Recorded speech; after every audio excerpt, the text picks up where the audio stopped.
Ia dipecat di depan semua orang, tanpa kesempatan membela diri. 10 menit kemudian, ruang itu berubah sunyi saat hukum datang menagih kebenaran. Ketika kekuasaan runtuh, hanya satu hal yang tersisa, harga diri yang tak bisa dibeli. Sebelum mulai ceritanya, komen dulu kalian dari kota atau negara mana. Aku pengen tahu. Jangan lupa like, subscribe, dan aktifkan lonceng, supaya channel ini makin berkembang. Pagi itu, Salsa sudah duduk di mejanya sebelum jam kerja resmi dimulai. Ruang kantor lantai 21 masih lengang. Hanya dengung pendingin ruangan dan cahaya pucat matahari yang menembus kaca.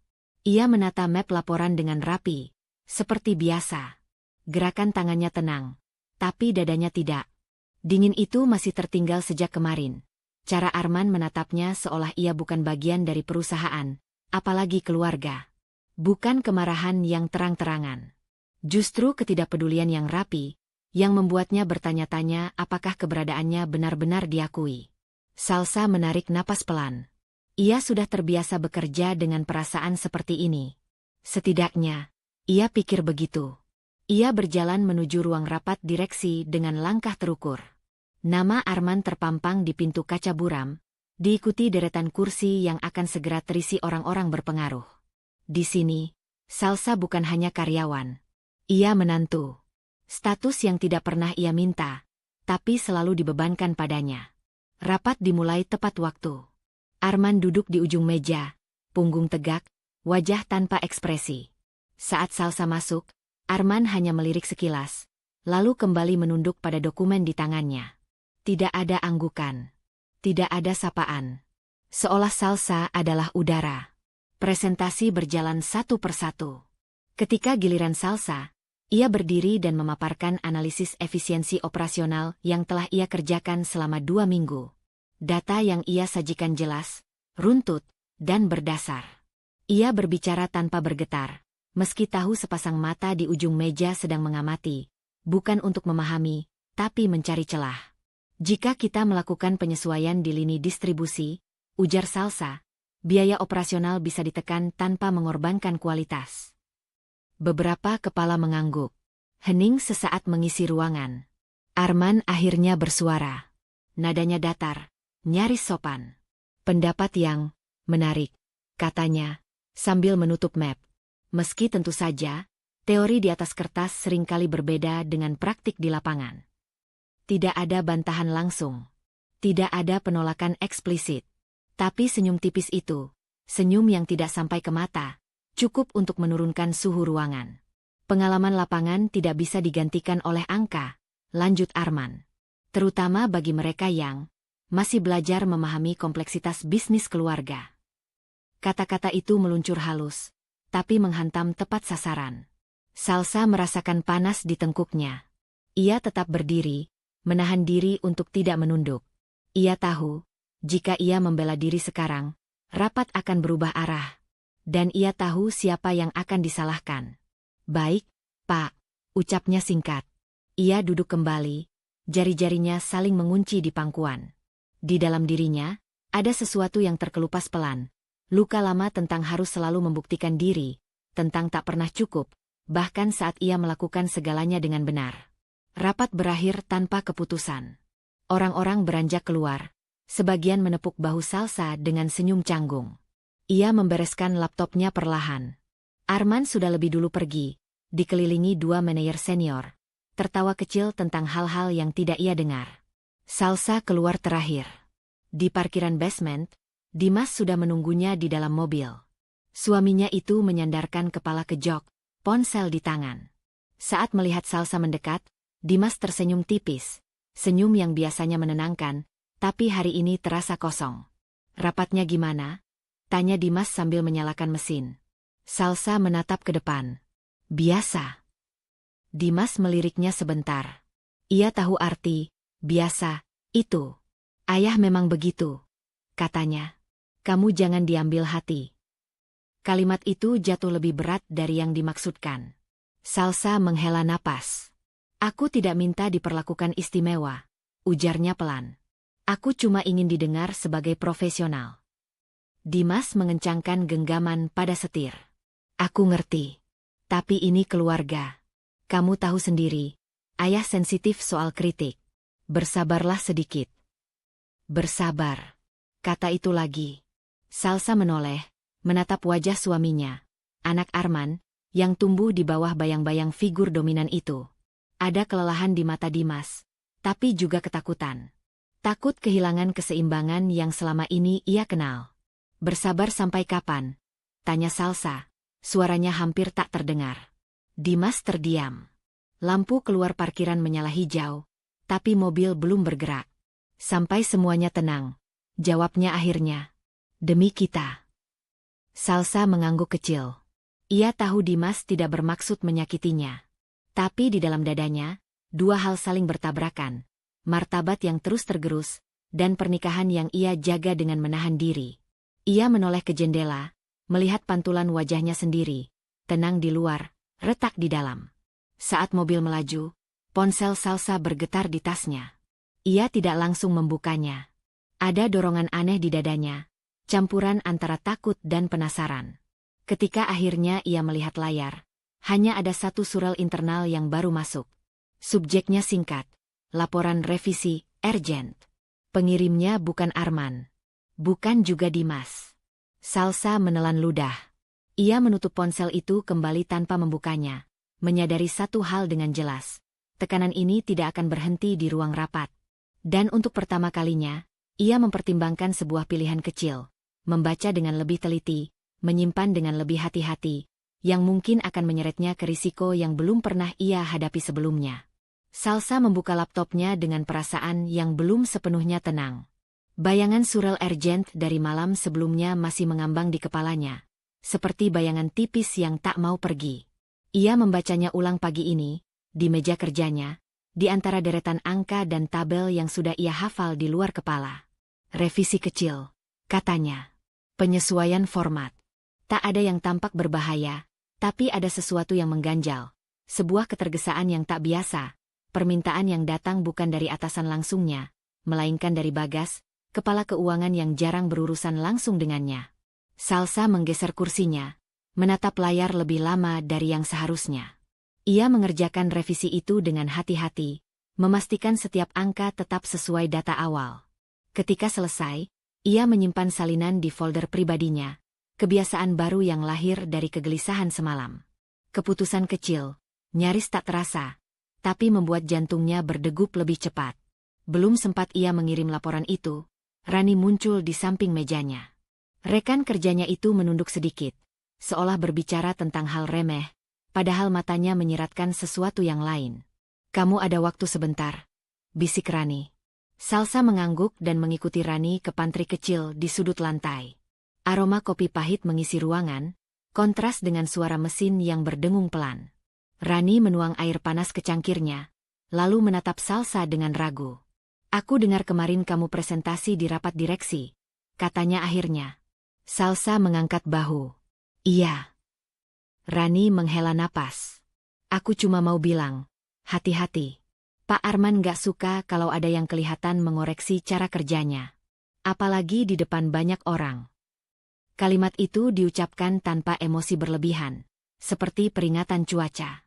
Tapi justru itulah yang membuat Salsa merinding. Rani tidak sedang bergosip. Ia sedang melindungi. "Aku nggak mengkritik," jawab Salsa pelan. "Aku cuma menyampaikan data." Rani tersenyum tipis, senyum yang lebih mirip kelelahan. "Di sini, kadang data juga bisa dianggap kritik." Salsa terdiam. Ia menatap permukaan kopi yang bergetar halus di cangkirnya. Ada bagian dalam dirinya yang ingin membantah, ingin mengatakan bahwa profesionalisme seharusnya berdiri di atas segalanya. Tapi ada bagian lain, bagian yang mulai belajar membaca isyarat, yang tahu Rani benar. "Kamu menantu," lanjut Rani, suaranya makin rendah. "Itu bikin posisimu rumit. Banyak yang memperhatikan, tapi bukan untuk hal baik." Ucapan itu bukan tuduhan, melainkan fakta. Salsa merasakan pergeseran halus dalam dirinya. Dari sekadar tersinggung, menjadi waspada. Ia mengangguk pelan. "Terima kasih sudah bilang." Rani tersenyum lega, lalu kembali ke mejanya seolah percakapan itu tak pernah terjadi. Tapi bagi Salsa, sesuatu sudah berubah. Ia kembali ke kursinya dengan kesadaran baru, bahwa setiap langkahnya diawasi, setiap keputusan bisa disalahartikan. Siang harinya, surel balasan dari Bagas masuk. Singkat. Tolong cek ulang halaman 3. Ada ketidaksesuaian. Salsa membuka dokumen yang ia kirim beberapa jam lalu. Keningnya berkerut. Angka yang ditunjuk Bagas bukan angka yang ia masukkan pagi tadi. Selisihnya kecil, hampir tak terlihat jika tak diperiksa teliti, tapi cukup untuk mengubah kesimpulan laporan. Salsa menelusuri trek Changes. Ada revisi yang terjadi setelah ia mengirim dokumen itu. Bukan atas namanya. Ia berdiri dan berjalan ke ruang Bagas tanpa banyak berpikir. Ruangan itu dingin, rapi, dengan dinding kaca yang memantulkan cahaya siang. Bagas menatapnya dari balik meja, senyum profesional terpasang. Ada yang bisa saya bantu? Tanya Bagas. Salsa menahan diri. Saya mau memastikan soal revisi di laporan. Angka itu bukan dari saya. Bagas melirik layar komputernya sebentar, lalu kembali menatap Salsa. Oh, itu. Mungkin kesalahan sistem. Atau versi yang kamu kirim sebelumnya. Nada suaranya ringan, seolah membicarakan hal sepele. Tapi mata Bagas tidak ikut tersenyum. Saya selalu menyimpan versi final, kata Salsa. Dan ini berbeda. Bagas bersandar ke kursinya. Salsa, katanya, menyebut nama itu dengan nada yang terlalu akrab. Kita kerja tim. Kadang ada penyesuaian. Jangan terlalu kaku. Kalimat itu terdengar seperti nasihat, tapi bagi Salsa, rasanya seperti peringatan. Ia keluar dari ruangan itu dengan langkah yang lebih berat. Di mejanya, ia membuka kembali folder pribadinya, membandingkan setiap versi. Kesalahan kecil itu muncul di 2 dokumen lain yang pernah ia kerjakan minggu ini. Polanya terlalu rapi untuk disebut kebetulan. Salsa menyandarkan punggung ke kursi.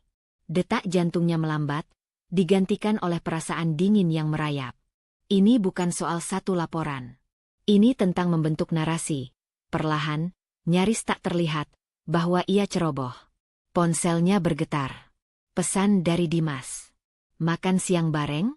Salsa mengetik balasan singkat, menunda dengan alasan pekerjaan. Ia belum siap berbicara. Ia belum tahu apa yang sedang ia hadapi, tapi satu hal jelas, tekanan ini dirancang. Seseorang sedang mendorongnya ke sudut, sedikit demi sedikit. Sebelum menutup laptop, Salsa melakukan satu hal lagi. Ia membuat folder baru, memberi nama sederhana, dan memindahkan semua versi laporan ke dalamnya. Lalu ia mengaktifkan pencatatan waktu otomatis. Keputusan kecil. Berisiko jika diketahui. Tapi untuk pertama kalinya sejak bekerja di perusahaan ini, Salsa memilih berjaga, bukan hanya untuk pekerjaannya, tapi untuk dirinya sendiri. Folder baru itu masih terbuka di layar laptop Salsa ketika pagi berganti siang. Nama foldernya sederhana, hampir tak berarti bagi siapapun yang tak tahu isinya. Namun bagi Salsa, folder itu seperti garis tipis yang ia tarik sendiri, antara percaya dan berjaga. Ia menutup layar perlahan, menyadari bahwa sejak keputusan kecil itu diambil, ada beban baru yang ikut melekat, kewaspadaan yang tak boleh terlihat. Siang itu, perusahaan menggelar acara internal sederhana di aula lantai bawah. Peluncuran program efisiensi baru, undangan klien, dan beberapa media bisnis lokal. Salsa berdiri di barisan staf manajemen, mengenakan setelan abu-abu yang rapi. Di panggung, Arman memegang mikrofon dengan percaya diri yang tak pernah luntur. Suaranya memenuhi ruangan, mantap dan hangat. Program ini tidak akan berjalan tanpa kerja keras tim, ujar Arman. Termasuk kontribusi analisis dari tim operasional. Saya apresiasi dedikasi Salsa. Tepuk tangan terdengar. Beberapa pasang mata menoleh ke arah Salsa. Ia tersenyum tipis, refleks yang terlatih. Di dalam dadanya, ada campuran lega dan curiga. Pujian itu terasa asing, terlalu terang, terlalu terbuka, setelah hari-hari dingin yang ia lalui. Usai acara, Arman mendekatinya di tengah kerumunan. Senyum yang sama terpasang, tangan Arman menepuk bahu Salsa singkat.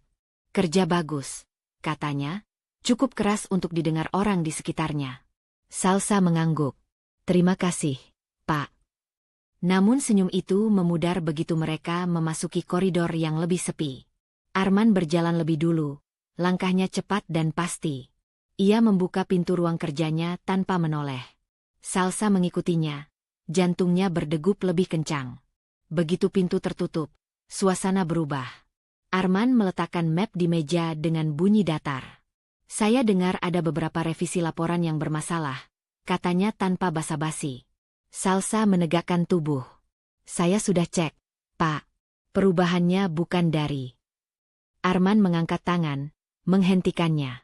Saya tidak mau dengar alasan. Di depan publik, saya harus menunjukkan bahwa tim saya solid. Tapi secara internal, kesalahan sekecil apapun mencerminkan kurangnya kehati-hatian. Nada suaranya tetap tenang, nyaris profesional. Justru itulah yang membuatnya menusuk. Salsa merasakan panas menjalar ke wajahnya, tapi ia menahan diri. Ia tahu, satu kata yang salah bisa mengubah segalanya. Sebagai menantu, lanjut Arman, menatapnya lurus, kamu seharusnya lebih peka. Jangan sampai orang berpikir saya memihak. Kalimat itu menggantung di udara. Salsa mengangguk pelan, meski dadanya terasa sesak. Ia keluar dari ruangan itu dengan langkah terukur. Senyum sopan kembali terpasang begitu bertemu orang lain. Pujian di depan umum, teguran di ruang tertutup. Pola itu terlalu jelas sekarang.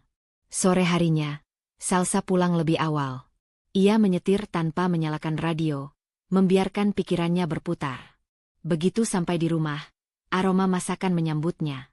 Ibu Maya berdiri di dapur, mengaduk sup dengan gerakan tenang. Wajah ibunya menghangatkan ruang itu, tapi juga membuka pintu ke perasaan yang selama ini Salsa simpan rapat. Kamu kelihatan capek, kata Ibu Maya tanpa menoleh. Salsa meletakkan tasnya. Biasa, Bu. Ibu Maya menatapnya kali ini, tatapan yang terlalu mengenal untuk dibohongi. Mereka duduk di meja makan. Hening sejenak, lalu Salsa mulai bercerita. Tentang pujian di depan orang, tentang teguran di balik pintu, tentang perasaan dipermainkan. Ibu Maya mendengarkan tanpa menyela. Ketika Salsa selesai, ia menghela napas panjang. Kamu tahu kenapa ini terasa menyakitkan? Tanyanya. Salsa menggeleng. Karena kamu selalu mengalah, ujar Ibu Maya pelan.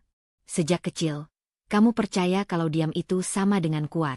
Padahal, diam yang terlalu lama bisa menggerus harga diri. Kata-kata itu menembus lapisan pertahanan Salsa. Ia teringat masa-masa ketika ia memilih menyingkir demi kedamaian, ketika ia menelan keberatan agar tidak disebut sulit. Luka lama itu, tentang merasa tak layak memperjuangkan diri sendiri, menggeliat kembali. Aku cuma gak mau ribut, Bu, kata Salsa lirih. Ribut itu berbeda dengan jujur pada diri sendiri, balas Ibu Maya. Kalau kamu terus membiarkan orang lain mendefinisikan nilaimu, lama-lama kamu sendiri yang lupa. Malam turun perlahan. Dimas belum pulang.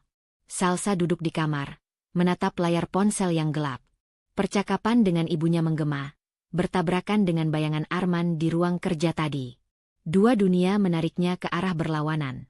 Bertahan dengan diam, atau mulai menegaskan batas. Salsa membuka laptopnya. Folder yang ia buat 2 hari lalu kembali terbuka. Ia menambahkan catatan kecil di salah satu file. Bukan perubahan data, hanya penanda waktu dan sumber. Tangannya sedikit bergetar. Keputusan ini tidak besar, tidak heroik, tapi berisiko. Jika ketahuan, ia tahu siapa yang akan disalahkan. Ia menutup laptop dan memejamkan mata sejenak. Luka lama itu masih ada, berdenyut pelan. Namun untuk pertama kalinya, Salsa tidak menekannya pergi. Ia membiarkannya hadir, sebagai pengingat bahwa mengalah bukan satu-satunya cara bertahan. Pagi itu, kata-kata Ibu Maya masih menempel di benak Salsa seperti bayangan yang mengikuti langkahnya. Diam yang terlalu lama bisa menggerus harga diri. Ia mengulang kalimat itu dalam hati saat memasuki gedung kantor. Kartu identitasnya berbunyi pelan di mesin pemindai. Ada ketegangan baru di dadanya. Bukan lagi sekadar waspada, melainkan kesiapan yang belum sepenuhnya ia pahami. Belum sampai ia duduk, surel dari Bagas masuk. Mohon ke ruang saya sekarang. Penting. Tidak ada salam. Tidak ada penjelasan. Salsa menatap layar beberapa detik, lalu berdiri. Keputusan kecil lain ia ambil. Ia membawa flash drive yang belakangan selalu terselip di saku tasnya. Ruang Bagas terasa lebih dingin dari biasanya. Dinding kaca memantulkan bayangan mereka berdua. Bagas yang berdiri di dekat meja, dan Salsa yang tetap berdiri, tak dipersilakan duduk.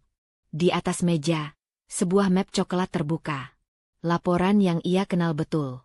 Ini versi final, kata Bagas, mendorong map itu sedikit ke arah Salsa.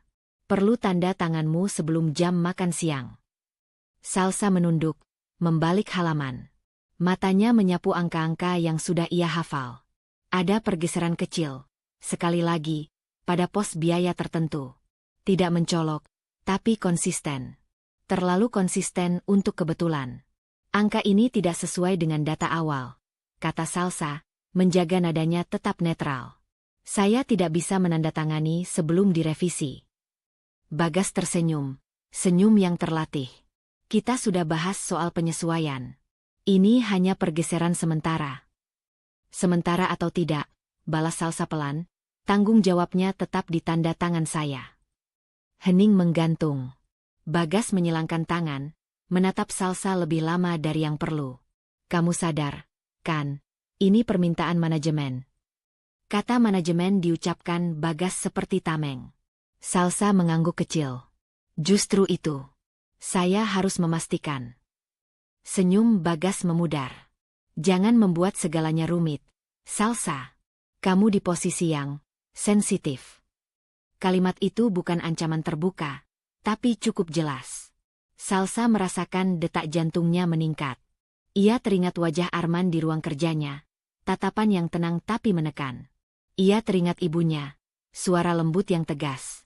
Di antara dua bayangan itu, ia memilih berdiri di tempatnya.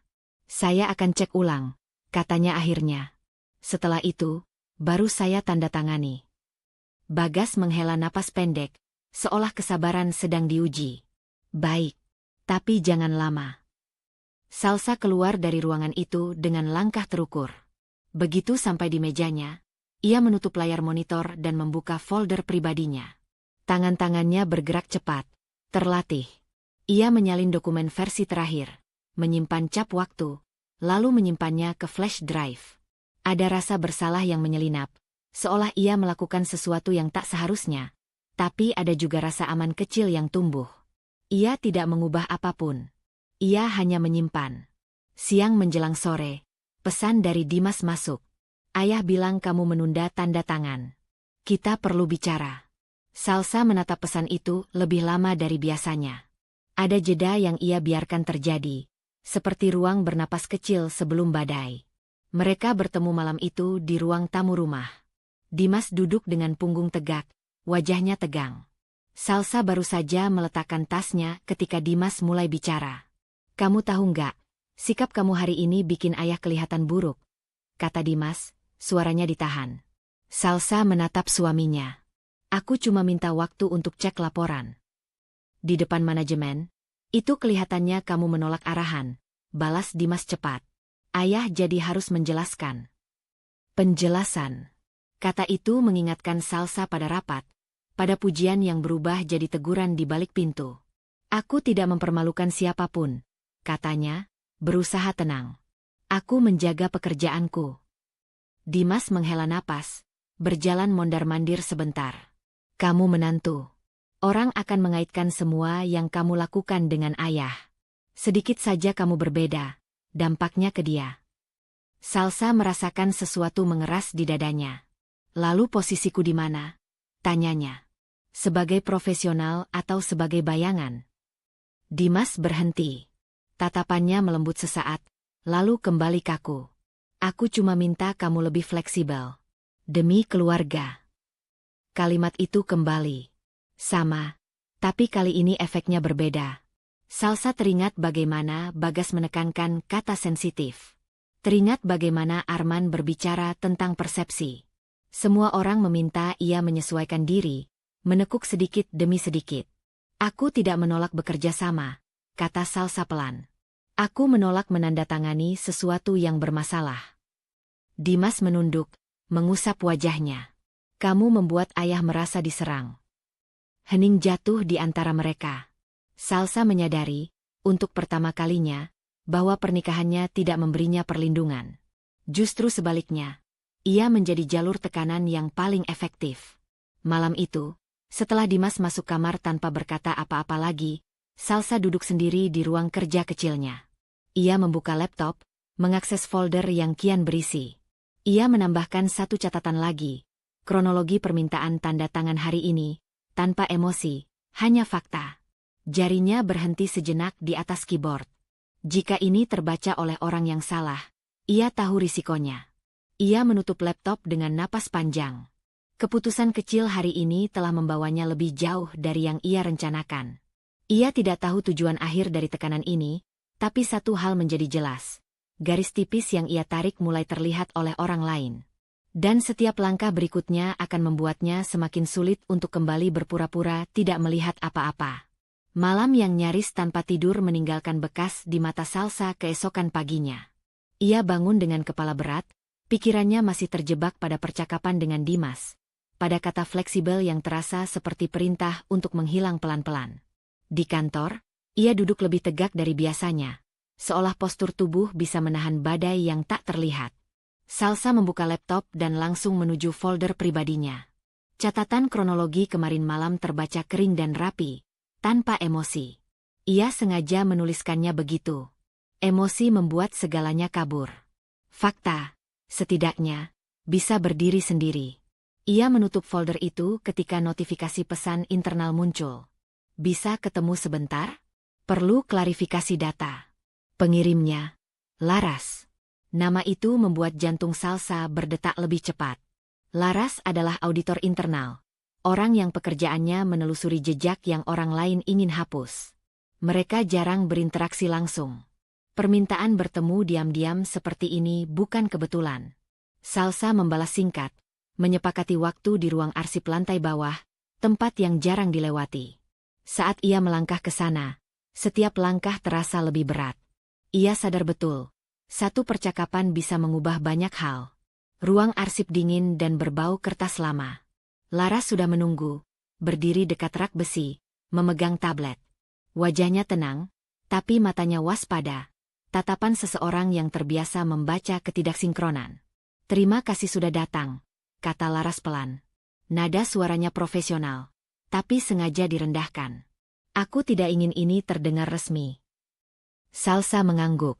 Ada yang bisa saya bantu? Laras membuka tablet, memperlihatkan grafik sederhana. Aku sedang meninjau laporan efisiensi dan beberapa revisi. Ada pergeseran kecil di pos tertentu.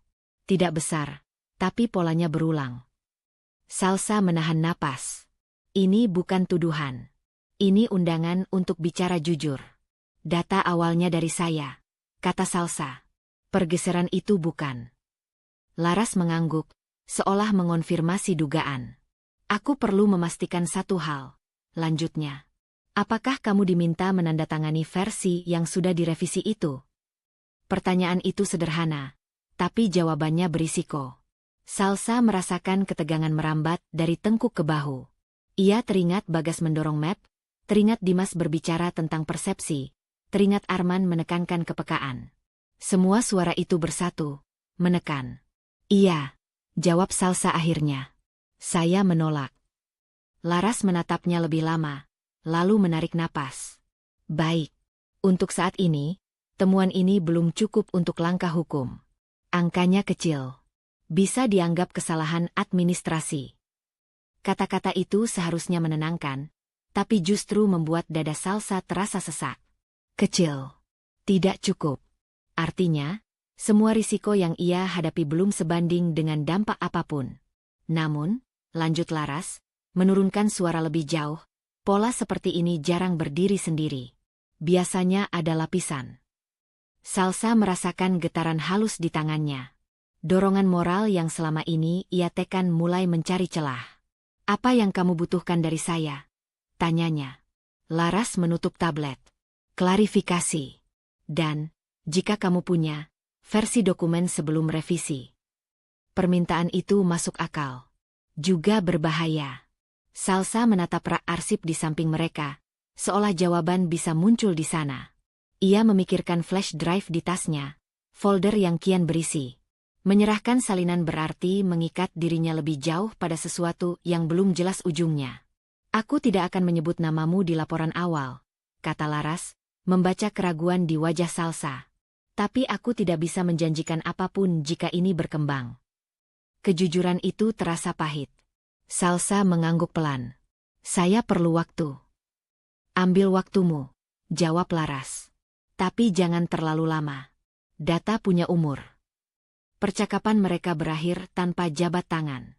Salsa keluar dari ruang arsip dengan langkah lebih cepat, seolah udara di sana terlalu tipis. Di mejanya, ia duduk tanpa membuka laptop. Kepalanya penuh. Ia tahu sekarang bahwa apa yang ia hadapi bukan sekadar tekanan pribadi. Ada struktur di baliknya. Dan struktur itu kuat. Sore hari, Rani mampir sebentar, menaruh berkas di meja Salsa. Kamu kelihatan pucat, katanya ringan. Kurang tidur, jawab Salsa singkat. Rani mengangguk, tidak memaksa. Tapi sebelum pergi, ia berbisik, hati-hati. Kata itu, lagi-lagi, menjadi benang merah hari ini. Malamnya, di rumah, Dimas pulang larut. Mereka hampir tidak bicara. Salsa duduk di ruang kerja, lampu kecil menyala. Ia mengeluarkan flash drive dari tasnya, memutarnya di antara jari-jari. Takut itu nyata, takut kehilangan pekerjaan, pernikahan, rasa aman. Tapi dorongan moral itu juga nyata, dorongan untuk tidak ikut menutup mata. Ia membuka laptop, menyalin satu dokumen awal ke folder terpisah, memberi kode tanggal. Bukan mengirimkannya. Belum. Ia menutup laptop dengan jantung berdebar. Keputusan kecil lagi. Menunda. Menyimpan. Membiarkan pintu tetap terbuka. Di dalam dirinya, dua suara masih beradu, dan untuk pertama kalinya, ia sadar bahwa memilih diam atau bersuara sama-sama memiliki harga. Keputusan kecil semalam, menyimpan satu dokumen tanpa mengirimkannya, mengendap seperti batu di perut Salsa. Ia berangkat kerja dengan langkah yang lebih pelan, seolah tubuhnya mencoba menunda sesuatu yang tak bisa ditunda. Di lobi gedung, bisik-bisik terdengar lebih sering dari biasanya. Tatapan saling menghindar. Senyum-senyum tipis yang dipaksakan. Begitu sampai di lantai kerjanya, surel masal muncul hampir serempak di layar semua orang. Undangan rapat mendadak. Wajib hadir. Pengirim, Arman. Ruang rapat penuh. Arman berdiri di depan, tidak duduk seperti biasanya. Tangannya bertumpu di meja, telapak terbuka, seolah ingin menunjukkan keterbukaan. Namun matanya tajam, menyapu satu persatu wajah staf. Saya mendapat laporan, katanya, suaranya tenang tapi berlapis baja, bahwa ada data internal yang beredar tanpa izin. Tidak ada nama disebut. Tidak ada tudingan langsung. Tapi udara menegang. Perusahaan ini dibangun atas kepercayaan, lanjut Arman. Jika ada yang merasa tidak nyaman dengan kebijakan, pintu saya terbuka. Tapi bermain di belakang, itu pelanggaran. Salsa merasakan tenggorokannya mengering. Ia menunduk sedikit, menahan dorongan untuk menatap siapapun. Kalimat-kalimat Arman rapi, beradab. Ancaman yang dibungkus etika. Mulai hari ini, kata Arman, semua akses data akan diperketat. Audit internal akan dipercepat. Dan saya harap tidak ada lagi salah paham. Rapat bubar dengan cepat. Tidak ada tanya jawab. Tidak ada klarifikasi. Salsa kembali ke mejanya dengan perasaan dikejar. Ia membuka laptop, melihat notifikasi perubahan akses. Beberapa folder kini terkunci. Jantungnya berdegup lebih cepat. Ia menyadari betapa sempit ruang geraknya kini. Tak lama, Rani datang dengan wajah pucat. Ia berdiri di samping meja Salsa, jemarinya meremas map. Aku dipindahkan, kata Rani tanpa basa-basi. Salsa mendongak. Kemana? Divisi lain. Efektif hari ini. Rani tertawa kecil yang terdengar pahit. Katanya rotasi biasa. Salsa menelan ludah. Ia tahu ini bukan rotasi. Ini pesan. Aku minta maaf, katanya refleks, meski tak tahu apa yang ia sesali secara spesifik. Rani menggeleng. Jangan. Aku tahu risikonya. Ia mencondongkan tubuh sedikit. Kamu hati-hati. Mereka sedang mencari. Kalimat itu menusuk lebih dalam daripada yang Rani sadari. Salsa melihat sekeliling. Meja-meja yang tiba-tiba terasa asing. Rani merapikan barang-barangnya dengan cepat. Tidak ada perpisahan besar. Hanya satu anggukan sebelum ia pergi, membawa serta satu-satunya sekutu yang selama ini diam-diam berdiri di dekatnya. Rasa bersalah mengalir deras. Salsa duduk terpaku, menyadari bahwa setiap langkahnya punya konsekuensi bagi orang lain. Ketakutan yang sebelumnya bersifat pribadi kini melebar, menyinggung orang-orang yang tidak memilih terlibat. Siang hari, Bagas melewati mejanya tanpa berhenti, hanya melirik sekilas. Tatapan itu cukup untuk membuat punggung Salsa menegang. Tak lama kemudian, pesan singkat dari Dimas masuk. Ayah marah besar soal kebocoran. Kamu ada kaitannya? Salsa menatap layar lama. Ia mengetik balasan, menghapusnya, lalu mengetik lagi. Aku hanya menjalankan prosedur. Ia tahu jawaban itu tidak akan memuaskan siapapun. Malamnya, di rumah, Dimas tidak membahas apa-apa. Keheningan menjadi bahasa baru di antara mereka. Salsa duduk di ruang kerja kecil. Lampu redup. Ia membuka laptop, mengakses folder yang kini terasa seperti rahasia yang hidup. Beberapa akses memang terkunci, tapi tidak semuanya. Masih ada celah, laporan lama, versi awal, email yang tersimpan lokal. Ia teringat wajah Rani ketika berkata mereka sedang mencari. Terlintas keinginan untuk berhenti. Untuk menutup laptop, menghapus folder, kembali menjadi karyawan patuh yang tak menonjol. Tapi bayangan Arman di ruang rapat, kata-kata tentang kepercayaan, dan cara Rani dipindahkan begitu saja. Semuanya menyatu menjadi satu kesimpulan pahit. Diam tidak akan menyelamatkan siapapun. Salsa menarik napas panjang.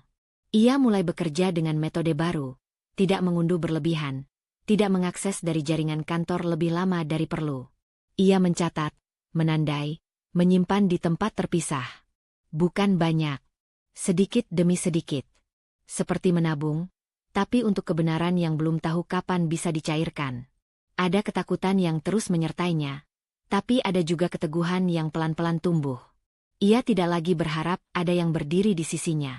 Kesendirian itu justru membuat pilihannya lebih jujur. Sebelum menutup laptop, ia menuliskan satu kalimat di catatan pribadinya. Jika aku berhenti sekarang, semua yang terjadi pada Rani akan sia-sia. Kalimat itu bukan pembenaran, melainkan pengikat. Salsa mematikan lampu dan berdiri di kegelapan sejenak. Tekanan semakin nyata, lingkarannya kian menyempit. Namun di tengah rasa bersalah dan takut, ia mengambil keputusan yang lebih berisiko dari sebelumnya. Tetap mengumpulkan bukti, meski tanpa perlindungan, meski sendirian. Pagi itu, kesendirian terasa lebih nyata dari biasanya. Meja di sebelah Salsa, yang dulu ditempati Rani, kosong, bersih, seolah tak pernah ada seseorang di sana. Kursi ditarik rapi ke dalam, monitor mati. Kekosongan itu seperti peringatan visual bahwa siapapun bisa dipindahkan, disingkirkan, dihapus dari peta tanpa suara. Salsa duduk dengan punggung tegak, tapi otot-ototnya tegang. Keputusan semalam masih berdenyut di pelipisnya. Ia membuka email kantor dengan hati-hati, membiarkan layar memuat satu persatu pesan. Tak ada yang mencurigakan. Justru itulah yang membuatnya waspada. Menjelang siang, notifikasi dari sistem dokumen internal muncul. Dokumen disetujui dan diajukan. Salsa mengernyit. Ia membuka detailnya. Nama file itu familiar. Laporan anggaran yang 2 minggu lalu ia tolak untuk ditandatangani. Tangannya berhenti di mouse. Kolom persetujuan menampilkan namanya. Tanda tangan digital Salsa tertera di sana. Untuk beberapa detik, dunia terasa hening. Suara kantor menghilang, digantikan dengung di telinganya sendiri. Ia membuka dokumen itu cepat-cepat, memeriksa cap waktu. Persetujuan tercatat tadi pagi, saat ia belum membuka sistem. Tidak mungkin, gumamnya. Salsa menelusuri riwayat akses. Nama Bagas muncul di sana, tercatat sebagai pengunggah final. Ada celah kecil dalam sistem, otorisasi ganda yang bisa dilewati oleh kepala keuangan. Celah yang selama ini dianggap aman karena bertumpu pada kepercayaan. Kepercayaan. Kata itu kembali menghantam. Salsa menutup dokumen itu perlahan. Tangannya dingin. Ini bukan lagi tekanan. Ini perang sunyi. Dan kini, namanya sudah ditarik masuk ke tengah medan. Jika laporan ini dipermasalahkan, tanda tangan itu akan menjadi bukti awal. Bukan Bagas. Bukan Arman. Dirinya. Ia berdiri dan berjalan ke toilet, mengunci diri di salah satu bilik. Napasnya pendek-pendek. Untuk pertama kalinya sejak semua ini dimulai, ketakutan tidak lagi samar. Ia jelas, konkret, dan bernama kambing hitam. Kata itu muncul begitu saja, membawa bersamanya gambaran kehancuran yang rapi, pemecatan, tuduhan kelalaian, nama baik yang runtuh. Mungkin juga lebih dari itu. Ia menutup mata, memaksa diri untuk tidak panik. Panik membuat ceroboh. Dan ceroboh adalah yang mereka tunggu. Kembali ke mejanya, Salsa duduk dengan keputusan baru yang mengeras di dadanya. Ia membuka laptop pribadinya, bukan jaringan kantor, dan membuat satu folder terenkripsi. Namanya tidak mencolok. Ia mulai dari hal paling dasar, tangkapan layar. Satu persatu, ia mendokumentasikan email, pesan internal, riwayat perubahan dokumen. Ia mencatat waktu, konteks, siapa yang mengirim, siapa yang menerima. Tidak ada interpretasi. Tidak ada asumsi. Hanya fakta mentah. Saat sedang menyalin lock akses, Bagas muncul di belakangnya. Salsa tidak menoleh, tapi refleksi kaca monitor memperlihatkan bayangannya. Kerja lembur? Tanya Bagas ringan. Salsa mengunci layar dan menoleh. Sedang merapikan arsip. Bagas tersenyum tipis. Bagus.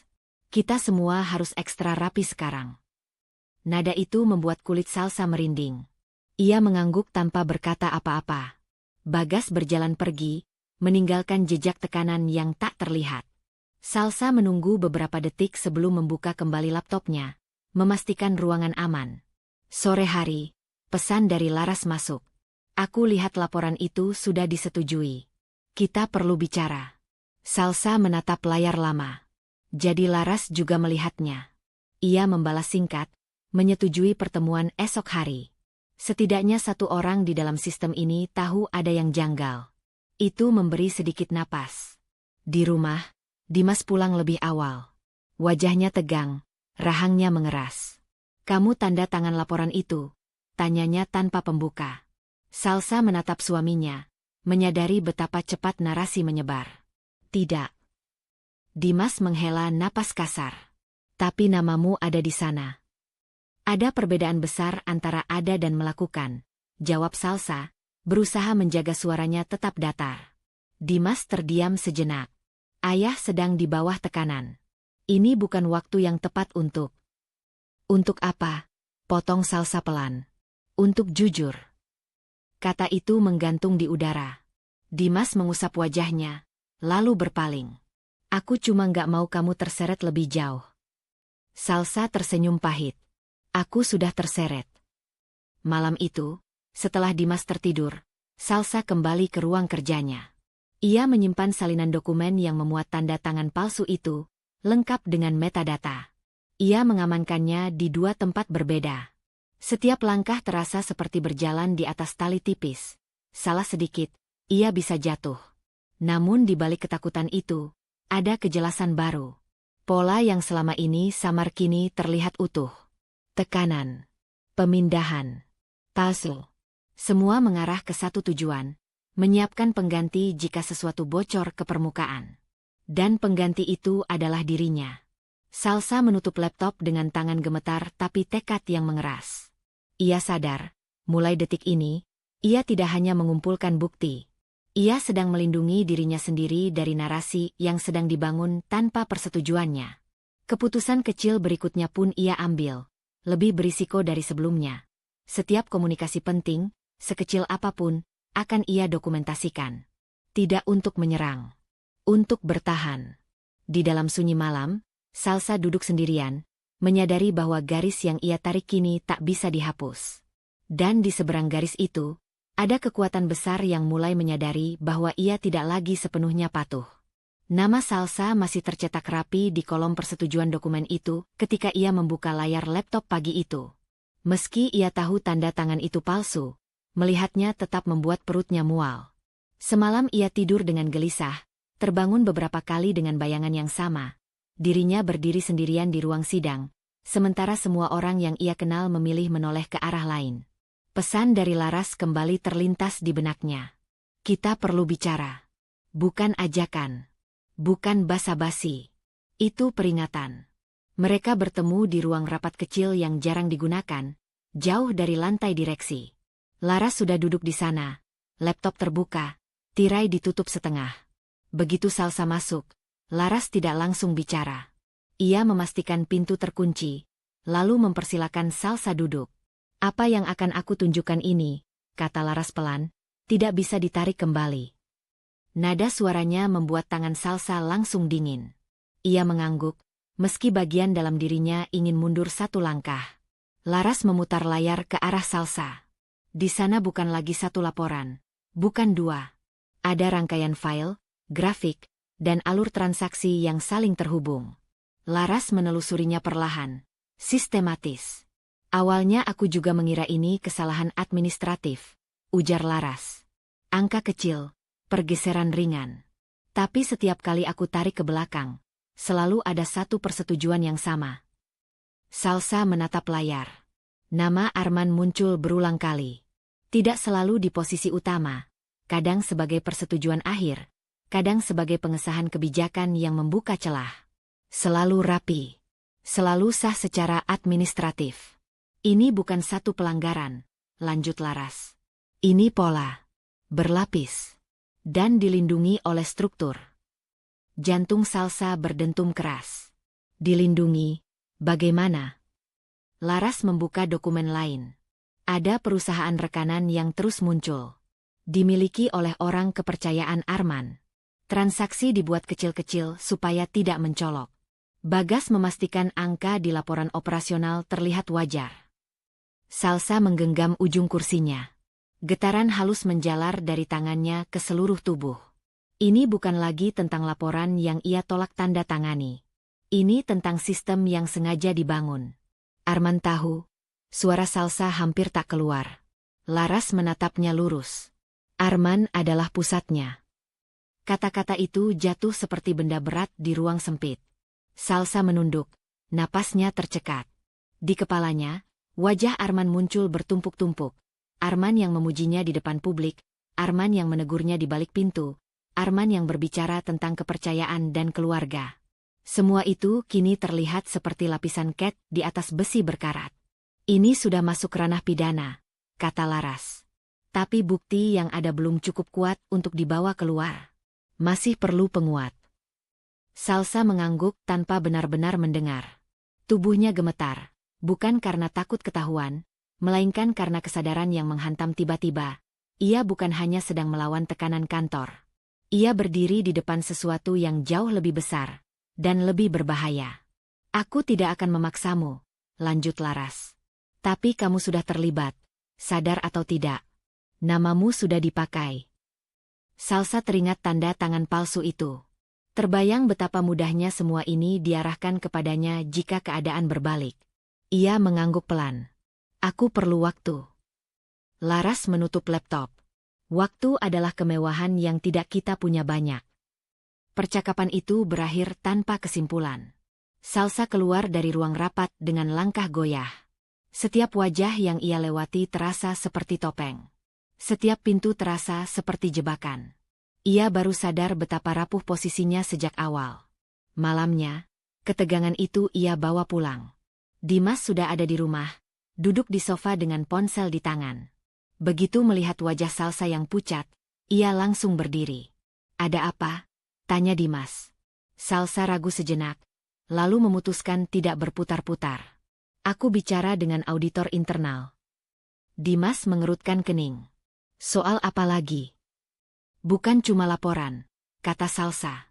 Ada pola penyimpangan. Dan, ayahmu terlibat. Ruangan mendadak sunyi. Dimas menatapnya, seolah ia baru saja bicara dalam bahasa asing. Itu tidak mungkin, katanya cepat. Kamu terlalu jauh. Salsa membuka tasnya, mengeluarkan tablet, menunjukkan beberapa ringkasan data yang sudah ia simpan. Aku tidak mengarang ini. Dimas bahkan tidak menatap layar. Kamu sedang mencari-cari kesalahan, katanya, suaranya meninggi. Karena kamu sudah merasa disudutkan. Kalimat itu lebih menyakitkan daripada teriakan. Aku tidak ingin ini benar, jawab Salsa lirih. Aku berharap aku salah. Dimas menggeleng keras. Kamu berprasangka buruk. Ayah membangun perusahaan ini dari nol. Kamu tidak tahu apa-apa tentang pengorbanannya. Salsa terdiam. Ia tahu tidak ada data yang bisa menembus dinding itu sekarang. Yang berdiri di depannya bukan suami yang menimbang fakta, melainkan anak yang melindungi figur ayahnya dengan seluruh identitasnya. Kalau kamu terus seperti ini, lanjut Dimas, kamu akan menghancurkan keluarga kita. Kata kita terdengar seperti ancaman. Salsa merasakan sesuatu runtuh di dalam dirinya. Harapan kecil bahwa Dimas akan berdiri di sisinya ketika kebenaran terlalu berat untuk ditanggung sendirian. Aku tidak menghancurkan apapun, katanya pelan. Aku hanya tidak bisa menutup mata. Dimas memalingkan wajah. Berhentilah. Demi aku. Permintaan itu menutup percakapan. Salsa masuk ke ruang kerja kecilnya dengan langkah berat. Ia duduk, menatap folder berisi dokumen-dokumen yang kini terasa seperti beban fisik. Tangannya masih gemetar ketika ia menambahkan satu catatan baru. Pola berlapis, persetujuan Arman, peran Bagas. Ia menutup laptop dan menyandarkan kepala ke kursi. Takut itu masih ada, lebih besar dari sebelumnya. Tapi kini bercampur dengan sesuatu yang lain. Kesadaran bahwa kebenaran tidak akan mengecil hanya karena ia ingin hidup tenang. Malam itu, sebelum tidur, Salsa membuat satu keputusan kecil yang berisiko. Ia menyalin sebagian ringkasan data ke media terpisah, disimpan di tempat yang tidak terkait dengan rumah atau kantor. Ia belum siap melangkah lebih jauh. Tapi ia juga tahu, setelah hari ini, tidak ada jalan kembali ke ketidaktahuan. Pagi itu, Salsa datang ke kantor dengan perasaan yang belum sepenuhnya pulih dari malam sebelumnya. Percakapan dengan Dimas masih menggantung di kepalanya, seperti kalimat yang belum selesai diucapkan. Ia hampir tidak tidur. Keputusan kecil yang ia ambil, menyimpan salinan data di tempat terpisah, memberinya rasa aman semu, tapi juga menambah berat di dadanya. Kini ia tidak hanya menyimpan kebenaran, ia sedang menyembunyikannya. Begitu memasuki lobi, ia merasakan sesuatu yang berbeda. Orang-orang berbicara lebih pelan, langkah kaki lebih cepat. Tatapan yang biasanya sekilas kini tertahan setengah detik lebih lama ketika melewati dirinya. Salsa belum tahu alasannya, tapi tubuhnya sudah lebih dulu bersiap. Undangan rapat mendadak masuk ke surel internal. Briefing seluruh staf divisi keuangan. Kehadiran wajib. Nama pengirimnya, Arman. Ruang auditorium lantai 7 penuh. Arman berdiri di depan, rapi seperti biasa, senyum profesional terpasang. Di sampingnya Bagas duduk dengan wajah datar, tangan terlipat. Salsa memilih duduk di barisan tengah. Ia tidak ingin terlihat mencolok, tidak juga ingin bersembunyi. Arman memulai dengan suara tenang, membicarakan pentingnya integritas dan kepercayaan. Kata-kata yang terdengar seperti pidato standar, jika saja tatapan matanya tidak beberapa kali berhenti di arah Salsa. Belakangan ini, kata Arman, ada laporan yang kualitasnya menurun. Ini mencoreng reputasi tim kita. Beberapa orang saling pandang. Salsa menahan napas. Lebih parah lagi, lanjut Arman, ada staf yang tidak memahami posisi dirinya. Merasa paling benar, padahal justru menjadi sumber kekacauan. Ruangan semakin sunyi. Arman berhenti sejenak, lalu menyebut nama itu dengan jelas, tanpa intonasi marah, tanpa emosi berlebih. Salsa. Rasanya seperti ada tangan tak terlihat yang mendorongnya berdiri, meski ia tetap duduk. Semua mata beralih. Darahnya berdesir keras di telinga. Kamu bagian dari tim yang seharusnya menjaga akurasi, kata Arman. Tapi alih-alih bekerja sama, kamu memilih bersikap defensif. Menolak arahan. Bahkan mempertanyakan keputusan atasan. Nada itu bukan tuduhan, tapi vonis. Aku harap ini jadi pelajaran, lanjut Arman, masih tersenyum. Keahlian tanpa sikap yang benar tidak ada artinya. Tidak ada teriakan. Tidak ada makian. Justru itu yang membuatnya lebih memalukan. Salsa duduk membeku, seolah kursinya berubah menjadi batu. Ia tidak diberi kesempatan bicara. Rapat berlanjut seperti tidak terjadi apa-apa. Tapi harga diri Salsa terasa ditarik keluar, diperlihatkan, lalu dibiarkan remuk di lantai. Saat rapat usai, orang-orang keluar dengan langkah cepat. Tidak ada yang menatapnya langsung. Tidak ada yang menegurnya. Rasa malu itu menekan dadanya lebih keras daripada kemarahan. Ia berjalan ke toilet, mengunci diri di salah satu bilik, dan menundukkan kepala. Tangannya gemetar. Matanya panas, tapi air mata tidak jatuh. Yang ada justru kekosongan. Seperti sesuatu di dalam dirinya akhirnya menyerah. Selama ini ia menahan diri, memilih cara halus, percaya bahwa kebenaran akan cukup. Tapi di depan umum, ia baru saja dijadikan contoh, bukan karena salah, melainkan karena tidak patuh. Ketika ia keluar dari toilet, perasaannya berubah. Runtuhnya harga diri itu membuka ruang lain. Bukan keberanian yang tiba-tiba muncul, melainkan kemarahan yang akhirnya berhenti mencari pembenaran. Di mejanya, surel baru menunggu. Dari Bagas. Singkat, dingin. Pastikan laporan revisi selesai hari ini. Jangan ulangi kesalahan. Salsa menatap layar itu lama. Lalu ia menutupnya tanpa membalas. Siang itu ia tidak makan. Ia hanya duduk, bekerja seperti biasa, tapi pikirannya bergerak ke arah lain. Kalimat laras terngiang kembali. Waktu adalah kemewahan. Dan kini ia tahu, diam tidak lagi netral. Diam adalah posisi yang dipilihkan orang lain untuknya. Sore menjelang ketika kantor mulai sepi. Salsa membuka folder tersembunyi di komputernya, memeriksa kembali dokumen-dokumen yang ia simpan. Tangannya kini lebih stabil. Ia menyusun kronologi, menandai tanggal, persetujuan, alur transaksi. Bukan untuk membuktikan dirinya benar, melainkan untuk memastikan dirinya tidak sendirian ketika kebenaran akhirnya keluar. Ia menutup laptop, mengambil ponsel, lalu membuka laman resmi Lembaga Pengawasan Keuangan. Jari-jarinya berhenti sesaat di atas layar. Ini bukan keputusan heroik.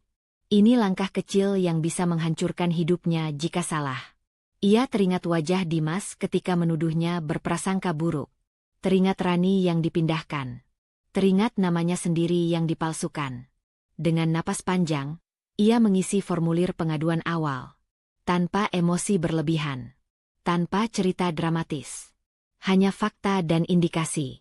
Ia memilih jalur resmi, anonim, sesuai prosedur. Ketika menekan tombol kirim, tidak ada rasa lega yang meledak-ledak. Yang ada justru kesunyian baru, dan kesadaran bahwa ia baru saja melangkah ke wilayah yang tidak bisa dikendalikan sepenuhnya. Ponselnya bergetar. Pesan dari Arman masuk, singkat dan sopan. Kita perlu bicara besok. Salsa menatap pesan itu lama. Di dadanya, ketakutan kembali naik, tapi kali ini tidak sendirian. Di baliknya ada tekad yang belum pernah ia rasakan sebelumnya. Bukan untuk melawan Arman secara terbuka, melainkan untuk berhenti membiarkan dirinya dipatahkan pelan-pelan. Ia menyimpan ponsel, mematikan lampu mejanya, dan melangkah keluar kantor. Malam itu, langkahnya masih berat. Tapi arah langkahnya sudah berubah. Malam setelah pesan singkat Arman itu, Salsa tidak benar-benar tidur. Tubuhnya terbaring, tapi pikirannya terus berjaga. Seperti seseorang yang menunggu ketukan pintu yang tak kunjung datang. Setiap kali ponselnya bergetar karena notifikasi acak, dadanya langsung mengencang. Ia sadar, sejak menekan tombol kirim pada laporan resmi itu, hidupnya bergerak di jalur yang tak lagi bisa ia hentikan. Pagi datang dengan udara yang terasa lebih berat dari biasanya. Salsa bersiap ke kantor dengan rutinitas yang sama, kemeja rapi, rambut disanggul sederhana. Namun ada lapisan baru di balik gerakannya, kewaspadaan. Ia kini memperhatikan detail yang dulu luput. Siapa yang terlalu lama berdiri di belakang mejanya? Siapa yang tiba-tiba ramah? Siapa yang menghindari tatapannya? Di lift, ia bertemu Laras. Tidak ada sapaan panjang. Hanya anggukan kecil. Mata mereka bertemu sepersekian detik lebih lama dari biasa. Cukup lama untuk menyampaikan satu pesan tanpa kata. Sudah bergerak. Sepanjang pagi, Salsa bekerja seperti biasa. Ia menyelesaikan laporan, membalas surel, menghadiri rapat kecil. Namun di sela-sela itu, Pikirannya mencatat perubahan ritme. 2 staf IT datang memeriksa server tanpa pengumuman. Seseorang dari divisi audit internal terlihat mondar-mandir di lantai keuangan. Tidak mencolok, tapi cukup terasa bagi orang yang sedang waspada. Investigasi awal itu berjalan senyap. Tidak ada surat resmi. Tidak ada pemanggilan. Semua berlangsung di bawah lapisan rutinitas kantor yang tampak normal. Dan justru itulah yang membuat ketakutan Salsa tumbuh perlahan, merayap tanpa suara. Di sisi lain gedung, Arman juga bergerak, dengan cara yang sangat berbeda. Di ruang kerjanya yang luas, Arman memanggil Bagas. Pintu ditutup rapat. Nada bicara Arman tetap terkendali, tapi ada ketegangan halus di rahangnya. Kita butuh distraksi, katanya singkat. Sesuatu yang terlihat tegas. Bagas mengangguk. Paham. Ia sudah lama berada di lingkaran itu. Ia tahu kapan sebuah keputusan bukan soal kinerja, melainkan soal narasi. Siapa? Tanya Bagas, meski jawabannya sudah tergambar jelas. Arman tidak langsung menjawab. Ia berjalan ke jendela, menatap ke bawah, ke halaman parkir yang penuh mobil karyawan. Seseorang yang posisinya mudah disalahkan. Cukup dekat untuk dipercaya, cukup jauh untuk dikorbankan. Nama itu tidak diucapkan, tapi Bagas tersenyum tipis. Sore harinya, desas-desus mulai beredar. Bukan rumor besar, hanya bisik-bisik kecil. Akan ada evaluasi. Akan ada perombakan. Akan ada pemecatan untuk menegakkan disiplin. Salsa mendengarnya dari potongan percakapan di pantry, dari nada suara orang-orang yang tiba-tiba lebih berhati-hati di dekatnya. Ia pulang dengan langkah lelah. Di rumah, Dimas sudah menunggu. Suaminya menyapanya seperti biasa, tapi Salsa merasakan jarak yang belum juga tertutup sejak pertengkaran terakhir mereka. Kamu kelihatan capek, kata Dimas. Salsa mengangguk. Ia ingin bercerita, ingin mengatakan bahwa setiap hari kini terasa seperti berjalan di atas tali. Tapi ia juga tahu, tidak semua ketakutan bisa dibagi tanpa dipatahkan. Ayah telepon tadi, lanjut Dimas, seolah membaca keraguannya. Katanya situasi kantor lagi sensitif. Dia minta kita sama-sama jaga sikap. Kata kita itu menusuk. Salsa menatap suaminya, mencari tanda bahwa Dimas mulai melihat sesuatu yang berbeda. Tapi yang ia temukan masih sama. Keinginan untuk percaya bahwa semua akan baik-baik saja jika mereka tidak mengguncangnya. Malam itu, Salsa duduk sendirian di kamar kerja kecil mereka. Ia membuka kembali catatan pribadinya, mencocokkan tanggal, menyimpan salinan baru di perangkat lain. Setiap klik terasa seperti taruhan. Setiap file yang tersimpan adalah perlindungan sekaligus ancaman. Ia hidup dalam ketakutan yang nyata kini. Takut dipecat, takut dijadikan kambing hitam, takut kehilangan pernikahannya. Tapi di balik ketakutan itu, ada pilihan yang ia ambil berulang kali, kecil namun konsisten, bertahan. Datang ke kantor. Menyelesaikan pekerjaan. Tidak melawan secara terbuka. Tidak lari. Keesokan harinya, undangan rapat masuk lagi. Kali ini rapat terbatas. Nama Salsa tercantum sebagai peserta. Jantungnya berdetak lebih cepat, tapi ia tidak menolak. Di ruang rapat kecil itu, Arman duduk di ujung meja. Wajahnya tenang, hampir ramah. Ini hanya evaluasi rutin, katanya. Jangan tegang. Salsa mengangguk. Ia mendengarkan, menjawab seperlunya. Setiap kata Arman terdengar seperti persiapan panggung, membangun citra sebelum tirai ditarik. Ia menyadari sesuatu dengan jelas. Pemecatan itu bukan soal jika, melainkan kapan. Saat rapat selesai, Arman menatapnya sejenak lebih lama. Kamu harus siap menerima konsekuensi dari setiap sikap, katanya pelan, seolah memberi nasihat. Salsa menjawab dengan senyum tipis. Di dalam dadanya, ketakutan masih ada. Tapi ia juga tahu, ia tidak lagi berdiri di tempat yang sama seperti beberapa minggu lalu. Ia sudah memilih untuk tidak mundur. Malam itu, sebelum tidur, Salsa menuliskan satu kalimat pendek di catatan pribadinya. Jika aku jatuh, aku harus tahu alasannya, dan memastikan kebenaran ikut berdiri. Ia mematikan lampu dengan tangan yang sedikit gemetar. Di luar sana, skenario sedang disusun tanpa sepengetahuannya. Dan di dalam dirinya, keberanian kecil itu terus bertahan, meski setiap hari harus dibayar dengan rasa takut yang makin nyata. Salsa bangun dengan perasaan yang lebih hening daripada hari-hari sebelumnya. Bukan tenang, melainkan sunyi yang mengeras, seperti ruang kosong setelah sesuatu runtuh diam-diam. Rapat evaluasi kemarin masih membekas di kepalanya. Cara Arman menatapnya, seolah ia sedang menunggu momen yang tepat untuk menjatuhkan palu. Salsa tahu, waktu tidak lagi berpihak padanya. Di kantor, suasana semakin kaku. Orang-orang bicara seperlunya. Pintu-pintu ruangan lebih sering tertutup.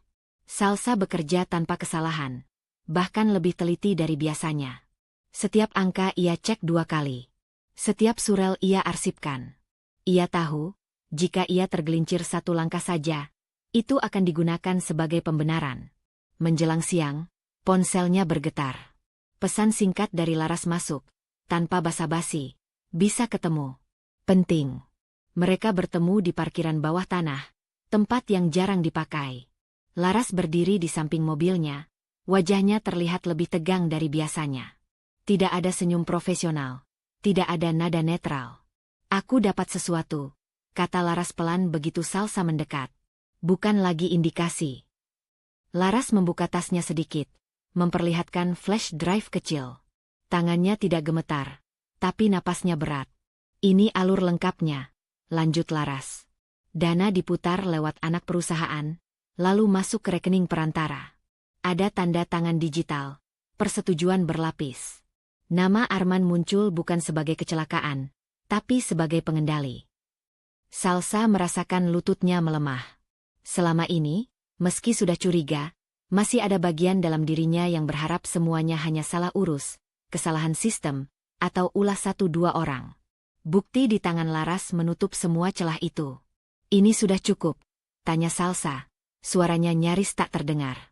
Untuk tahap ini, iya, jawab Laras. Cukup untuk melindungimu jika mereka mencoba menjatuhkanmu. Tapi juga cukup untuk membuatmu target yang lebih besar. Kalimat terakhir itu menggantung lama di antara mereka. Laras menatap Salsa lurus-lurus, tanpa menghakimi. Kamu masih mau lanjut? Salsa mengangguk pelan. Bukan karena ia berani, tapi karena ia tahu mundur sekarang tidak akan menyelamatkannya dari apapun. Di rumah malam itu, Salsa duduk di ruang tamu dengan perasaan yang belum pernah ia rasakan sebelumnya, campuran lega dan kehilangan. Dimas pulang lebih lambat dari biasanya. Saat ia masuk, wajahnya terlihat lelah, tapi juga gelisah. Aku tahu sedikit, kata Dimas tiba-tiba, bahkan sebelum ia duduk. Ayah cerita. Katanya ada audit, tapi kamu terlalu mencurigai. Salsa menatapnya. Ia tidak langsung menjawab. Di kepalanya, ia memilih kata-kata seperti seseorang yang sedang menyusun kalimat terakhir. Aku tidak mencurigai, katanya akhirnya. Aku melihat. Dimas terdiam. Ia berjalan mondar-mandir sebentar, lalu berhenti. Salsa, ini keluarga kita. Ayahku. Kamu tahu risikonya kalau ini dibesar-besarkan. Aku tahu, jawab Salsa. Aku juga tahu risikonya kalau ditutup. Ada jeda panjang. Dimas menghela napas, lalu menggeleng. Aku tidak mau tahu lebih jauh. Aku tidak bisa berdiri di posisi itu. Aku harap kamu juga bisa berhenti. Kalimat itu sederhana, tapi menghantam lebih keras daripada teriakan. Bukan karena Dimas tidak percaya sepenuhnya, melainkan karena ia memilih untuk tidak melihat. Salsa merasakan sesuatu di dadanya retak perlahan. Bukan marah, tapi kecewa yang dingin. Malam itu, mereka tidur di ranjang yang sama, tapi terasa seperti 2 orang asing yang dipisahkan oleh dinding tak terlihat. Salsa menatap langit-langit, menyadari dengan jujur untuk pertama kalinya. Mungkin kebenaran ini akan menuntut lebih dari sekadar karirnya. Beberapa hari berikutnya berjalan lambat. Salsa semakin jarang diajak bicara di kantor. Bagas bersikap lebih dingin. Arman justru tampak lebih ramah di depan umum, seolah sedang menyiapkan narasi lain. Salsa memahami polanya. Ketika serangan datang, ia akan tampak seperti orang yang sudah diberi kesempatan. Laras mengirim pesan singkat, semua aman. Backup sudah di luar sistem. Itu seharusnya melegakan. Tapi justru saat itulah Salsa merasa kehilangan sesuatu yang lain. Kepastian bahwa ia masih memiliki tempat aman untuk kembali. Suatu malam, ia duduk sendiri di dapur, memandangi cincin di jarinya. Benda kecil itu tiba-tiba terasa berat. Ia teringat janji-janji lama tentang saling melindungi. Kini, ia harus mengakui bahwa perlindungan itu tidak selalu datang dari arah yang sama. Salsa menyadari, mungkin ia akan kehilangan pernikahannya. Bukan karena ia berkhianat, tapi karena ia menolak ikut menutup mata. Kesadaran itu tidak membuatnya menangis. Justru membuatnya lebih tenang dengan cara yang menyakitkan. Ia bangkit, mengambil tas kecil, dan memindahkan beberapa dokumen penting ke dalamnya. Bukan untuk pergi malam itu, tapi sebagai pengakuan jujur pada dirinya sendiri. Ia harus siap kehilangan sesuatu yang ia cintai demi tetap menjadi dirinya sendiri. Di kamarnya, sebelum tidur, ia mematikan ponsel. Besok ia harus kembali ke kantor, ke ruang rapat, ketatapan Arman yang penuh perhitungan. Di dalam dirinya, ketakutan dan keberanian kini berjalan berdampingan, tanpa ada yang benar-benar menang. Dan di ujung kesadarannya, satu tekanan batin baru muncul jelas. Ketika semuanya terbongkar nanti, ia mungkin harus berdiri sendirian, tanpa perlindungan keluarga, tanpa sandaran pernikahan, hanya dengan kebenaran yang ia pegang erat. Pagi itu, Salsa bangun dengan tubuh yang terasa kaku, seolah ia baru saja melewati malam tanpa mimpi. Kesadaran yang muncul pertama bukan tentang pekerjaan, melainkan tentang jarak di ranjang di sampingnya. Dimas sudah bangun lebih dulu. Tidak ada pesan. Tidak ada catatan. Hanya sunyi yang menyisakan kesimpulan pahit. Mereka sedang berjalan menjauh tanpa perlu bertengkar lagi. Di ponselnya, notifikasi kalender kantor menyala terang. Rapat besar seluruh divisi, kehadiran wajib. Pengirim, Arman. Salsa menatap layar itu lama. Jari-jarinya dingin. Ia tahu rapat ini bukan sekadar evaluasi. Ini panggung. Ini momen yang disiapkan dengan rapi, dan ia hampir yakin siapa yang akan dijadikan pusat perhatian. Ia bisa saja izin sakit. Bisa saja menghilang 1 hari. Tapi tubuhnya menolak gagasan itu sebelum pikirannya sempat mempertimbangkan. Ada sesuatu yang sudah terlanjur bergerak di dalam dirinya, dan menghentikannya sekarang justru terasa lebih menyakitkan daripada melangkah maju. Di kantor, atmosfer berubah drastis.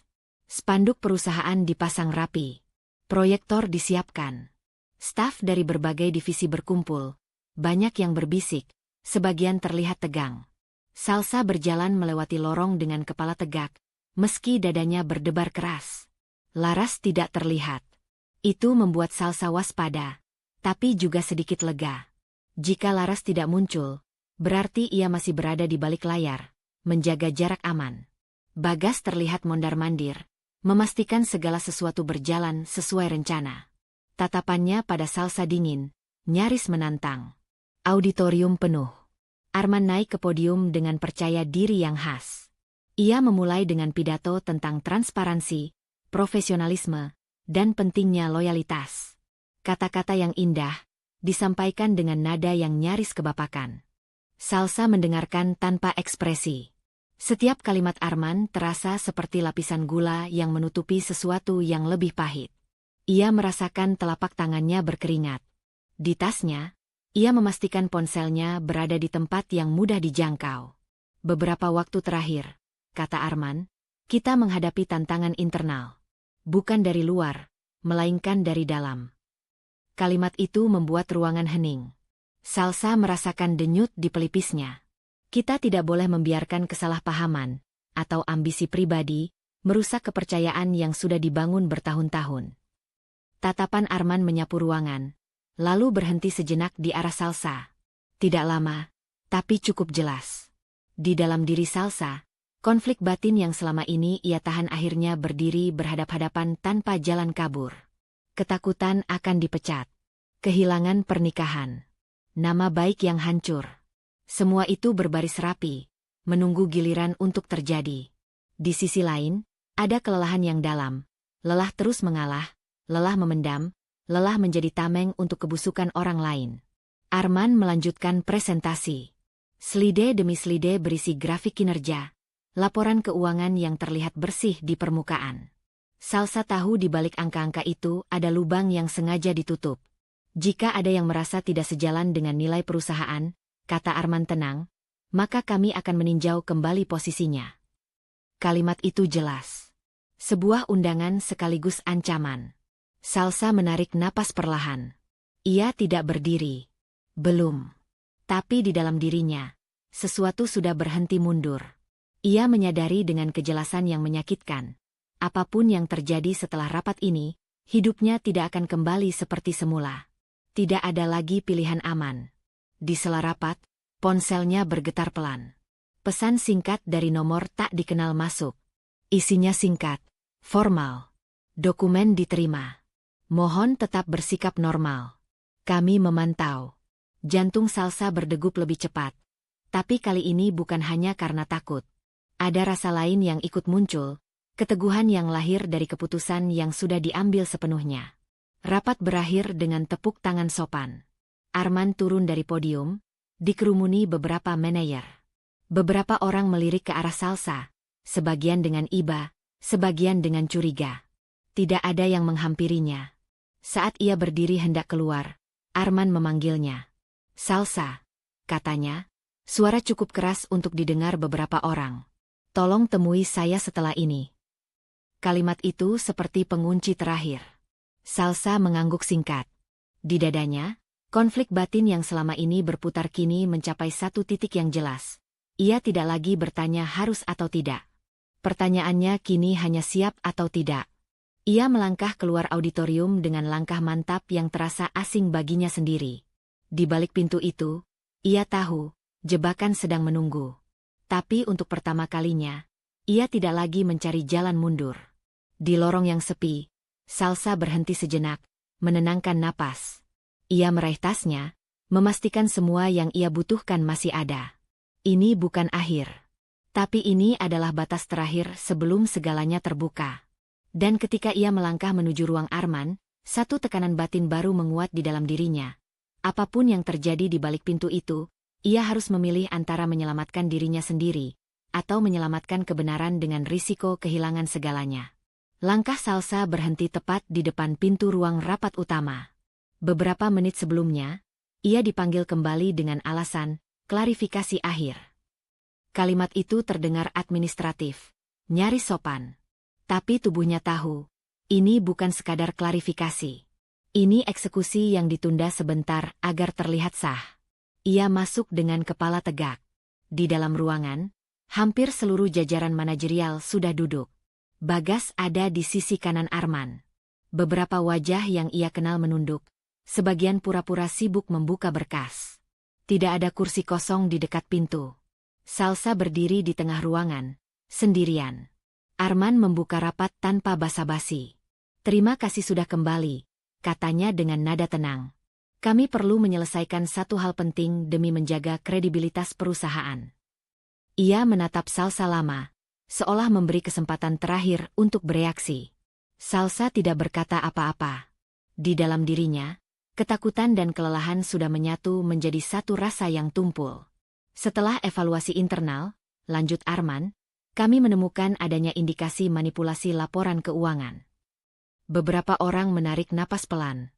Tidak ada yang menyela. Dan setelah ditelusuri, Arman menambahkan, nama yang paling konsisten muncul adalah Salsa. Kalimat itu jatuh seperti palu. Jelas. Tegas. Tidak memberi ruang tafsir. Salsa merasakan dadanya mengencang. Bukan karena terkejut, ia sudah menduganya. Melainkan karena kata-kata itu diucapkan di depan orang-orang yang setiap hari bekerja bersamanya. Orang-orang yang tahu ia teliti. Orang-orang yang tahu ia sering menolak menandatangani laporan bermasalah. Bagas berdiri, menyerahkan beberapa lembar kertas ke Arman. Ini salinan laporan yang ditandatangani atas nama saudari Salsa, katanya formal. Arman mengangguk, lalu kembali menatap Salsa. Sebagai pimpinan, saya tidak bisa menoleransi tindakan seperti ini. Dengan berat hati. Ia berhenti sejenak. Bukan untuk ragu, melainkan untuk memberi efek. Kami memutuskan untuk mengakhiri hubungan kerja saudari Salsa, efektif hari ini. Sunyi menyelimuti ruangan. Tidak ada tepuk tangan. Tidak ada protes. Hanya keheningan yang dipenuhi napas tertahan. Salsa merasakan matanya panas. Tenggorokannya menegang. Ia tahu, satu kata pembelaan bisa keluar sekarang. Ia bisa berteriak, bisa membantah, bisa memaksa orang-orang melihat celah kebohongan itu. Tapi ia tidak melakukannya. Ia menunduk sebentar, menahan getar di dagunya. Tangannya mengepal di sisi tubuh. Dalam detik-detik itu, ia memilih sesuatu yang terasa bertentangan dengan naluri manusia. Diam. Bukan karena ia kalah, melainkan karena ia tahu, pembelaan di ruangan ini tidak akan mengubah apapun. Panggung ini bukan miliknya. Dan ia menolak bermain dalam skenario yang sudah ditulis orang lain. Apakah saudari Salsa menerima keputusan ini? Tanya Arman, suaranya tetap datar. Salsa mengangkat kepala. Matanya sedikit merah, tapi tatapannya jernih. Saya mendengar keputusan Bapak, katanya pelan. Hanya itu. Beberapa orang saling pandang. Ada yang tampak lega. Ada yang terlihat bersalah. Tidak satu pun berdiri di pihaknya. Arman mengangguk, seolah keputusan itu telah disahkan oleh sikap tenang Salsa sendiri. Baik. Kami akan mengurus administrasinya. Salsa berbalik. Langkahnya terasa berat, tapi stabil. Setiap langkah menuju pintu terasa seperti melepaskan satu lapisan hidupnya. Jabatan, rutinitas, ilusi bahwa kerja keras selalu cukup. Ia baru sampai di dekat pintu ketika suara langkah cepat terdengar dari luar. Pintu terbuka kembali. Dua pria berseragam polisi masuk, diikuti satu orang berpakaian sipil yang membawa map tebal. Ruangan mendadak berubah. Orang-orang berdiri refleks. Beberapa wajah pucat seketika. Selamat siang, kata salah satu polisi dengan suara tegas. Kami dari kepolisian. Ada panggilan untuk Bapak Arman. Arman membeku sepersekian detik. Cukup singkat untuk hampir tak terlihat, tapi cukup lama untuk ditangkap oleh mata Salsa. Ini tentang apa? Tanya Arman, berusaha mempertahankan wibawa. Kami menerima laporan resmi terkait dugaan tindak pidana korupsi dan penyalahgunaan wewenang, jawab polisi itu. Kami perlu Bapak ikut bersama kami untuk klarifikasi. Ruangan gemuruh oleh bisik-bisik. Bagas mundur setengah langkah.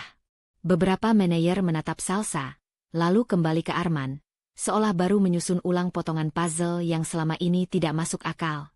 Lorong itu masih bergetar oleh langkah kaki polisi ketika Salsa berdiri mematung.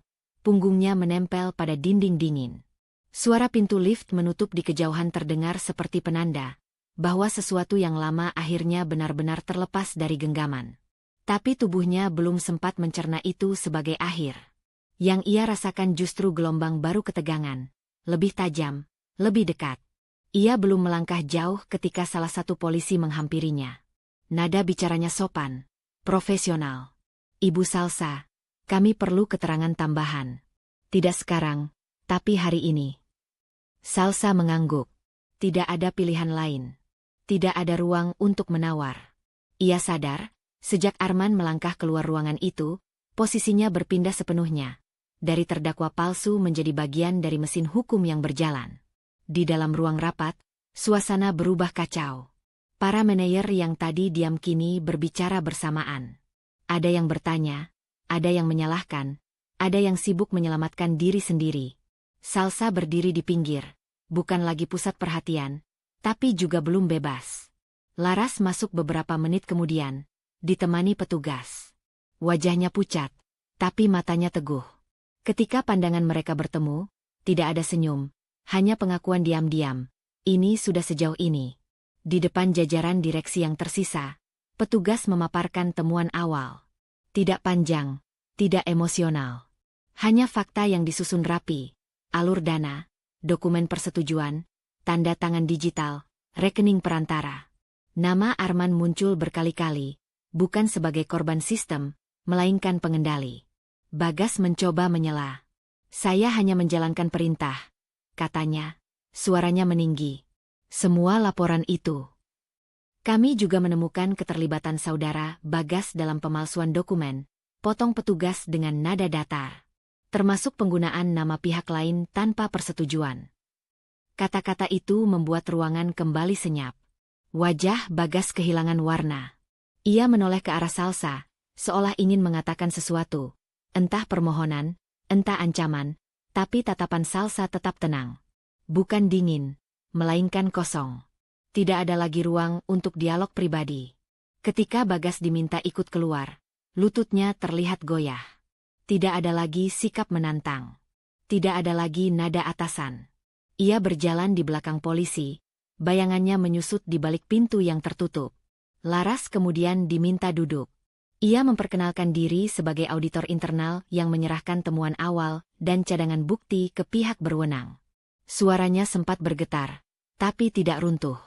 Setiap kalimatnya memperkuat apa yang selama ini hanya berupa dugaan. Salsa mendengarkan dari kejauhan.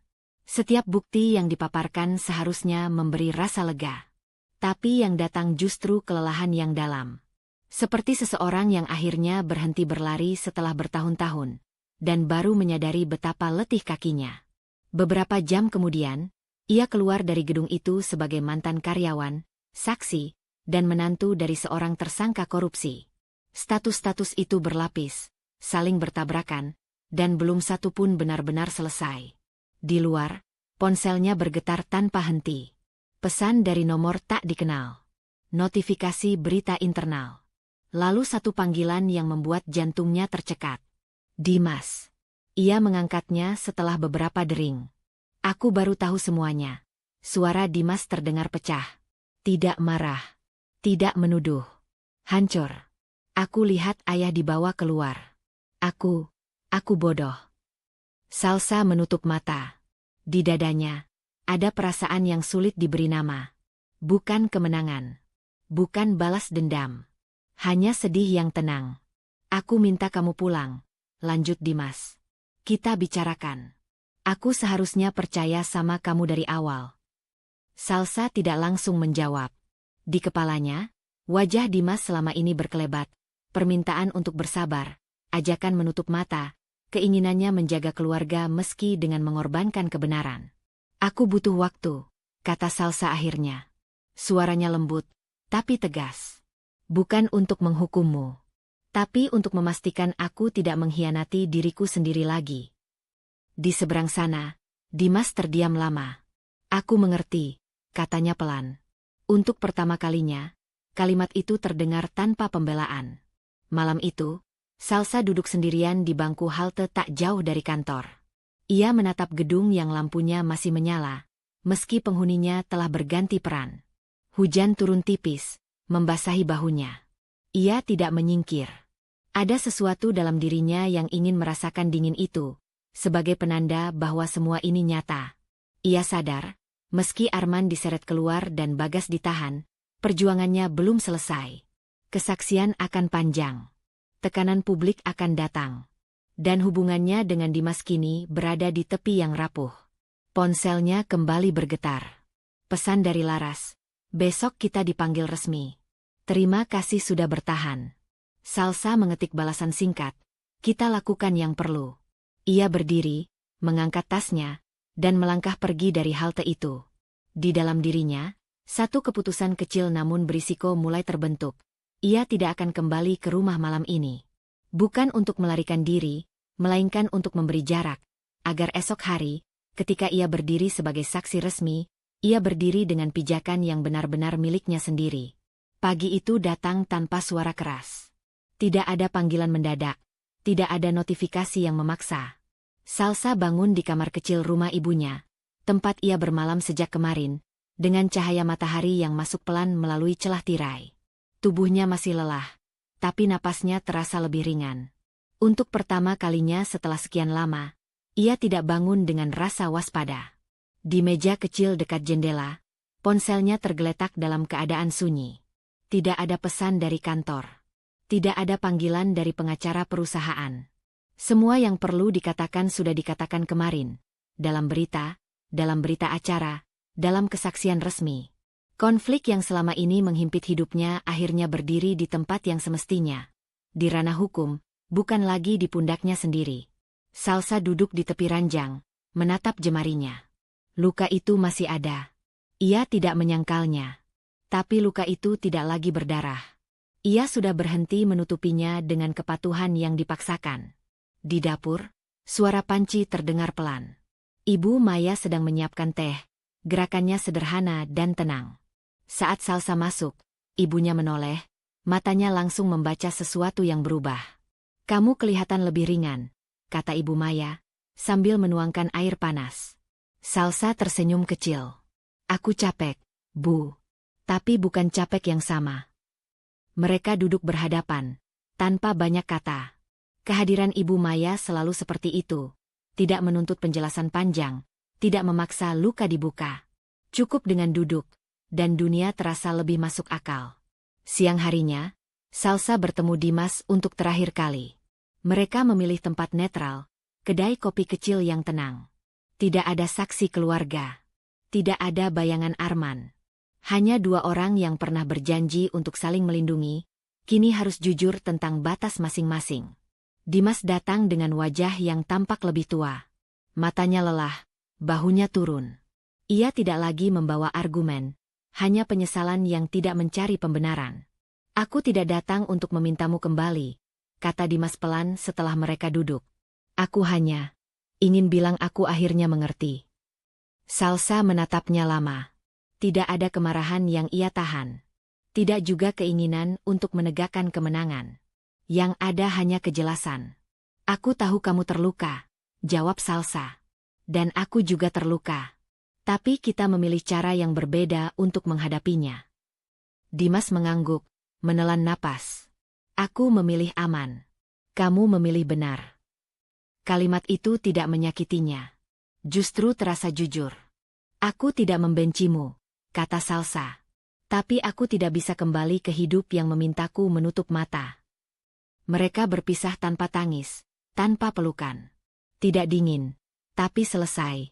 Salsa melangkah keluar kedai dengan dada yang penuh, bukan oleh kehilangan, melainkan oleh martabat yang akhirnya kembali utuh.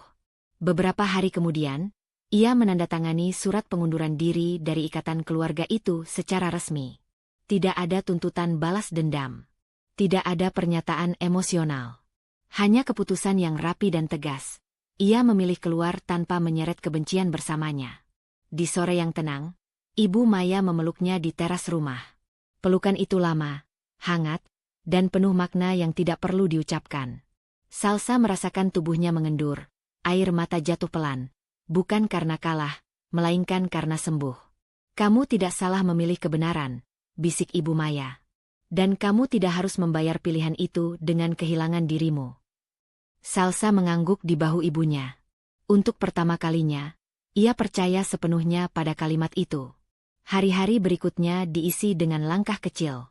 Ia memperbarui portofolio, mengirim lamaran, menerima satu tawaran konsultasi independen dari perusahaan yang menghargai integritas. Tidak besar, tidak gemerlap, tapi jujur. Ia bekerja dengan ritme baru, tanpa bayang-bayang yang memaksa tunduk. Di malam hari, ia menulis, bukan laporan, bukan pembelaan, melainkan catatan tentang dirinya sendiri. Tentang batas. Tentang keberanian yang tumbuh pelan. Tentang rasa takut yang tidak lagi memegang kendali. Salsa berdiri di depan cermin suatu pagi, mengenakan pakaian sederhana. Wajahnya tidak sempurna. Matanya masih menyimpan jejak lelah. Tapi posturnya tegak, napasnya teratur. Ia melihat seseorang yang pernah hampir hilang, dan kini kembali. Saat ia melangkah keluar rumah, kunci di tangannya berdering pelan. Tidak ada sorak kemenangan. Tidak ada akhir yang dramatis. Hanya langkah yang tenang, menuju hidup yang ia pilih dengan sadar. Di belakangnya, pintu tertutup perlahan. Di depannya, dunia terbuka tanpa janji palsu. Salsa berjalan maju, tidak lagi takut memilih kebenaran. Karena kini ia tahu, martabat yang dijaga dengan jujur adalah rumah yang tidak bisa dirampas siapapun. Cerita Salsa mengingatkan kita bahwa kebenaran seringkali menuntut keberanian yang sunyi. Tidak selalu ada tepuk tangan ketika kita memilih benar. Bahkan kadang yang kita kehilangan justru orang dan tempat yang paling dekat. Namun harga diri yang dijaga dengan jujur akan selalu menemukan jalannya kembali. Jika suatu hari kamu dihadapkan pada pilihan antara aman dan benar, ingatlah, aman hanya sementara, tapi martabat akan menemanimu seumur hidup. Terima kasih telah berjalan bersama Salsa sampai akhir perjalanan ini. Semoga kisah ini menemani langkahmu, menguatkan hatimu, dan mengingatkan bahwa memilih kebenaran, meski berat, selalu layak diperjuangkan. Sampai bertemu di cerita berikutnya. Jaga dirimu, jaga nuranimu. Berikan kalimat hoax 3 baris berdasarkan judul cerita. Ia dipecat di depan semua orang, tanpa kesempatan membela diri. 10 menit kemudian, ruang itu berubah sunyi saat hukum datang menagih kebenaran. Ketika kekuasaan runtuh, hanya satu hal yang tersisa, harga diri yang tak bisa dibeli.